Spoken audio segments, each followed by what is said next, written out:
కోసం పనిచేశాం. మేము కాదు, అందరు ఇక్కడ నాయకులు పేరు పేరున ప్రతి ఒక్కరు పనిచేశారు. కానీ ఈ రోజు ఇంత కోపమా? ఫారూక్ గారికి టికెట్ వస్తే ఇంత కోపమా? మీరు ఏం చెప్పినా మళ్ళీ చెప్తున్నాను, నంద్యాల టికెట్ ఫారూక్ గారికి వచ్చింది, ఇది ఖాయం.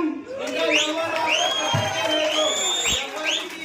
ఏది ఏమన్నా మళ్ళీ మాట ఏం లేదు, టికెట్ ఫారూక్ గారికి వచ్చింది అంతే. మీరందరూ ధైర్యం చేసి ముందుకెళ్ళండి. నేను ఉంటాను, అందరు ఉంటారు, నాయకులు ఉంటారు, ఎవరు భయపడే ప్రసక్తే లేదు. అందరూ మన వాళ్ళు కూడా అందరూ ముందుకు వస్తారు, వాళ్ళు కూడా వస్తారు. కూర్చొని అందరూ ఒక రోజు కూర్చొని అందరూ కలిసికట్టుగా పనిచేసి తెలుగుదేశం పార్టీని చంద్రబాబు నాయుడు గారిని ఇక్కడ నంద్యాల ఫారూక్ గారిని గెలిపించాలని కోరుకుంటున్నాను. ఏ కార్యకర్త భయపడేది లేదు, దేని గురించి పడలేదు, మనం ఏదంగా తగ్గేది లేదు. ఇక్కడ ఖచ్చితంగా ముందుకెళ్ళి పనిచేస్తాం. జై హింద్, జై చంద్రబాబు నాయుడు.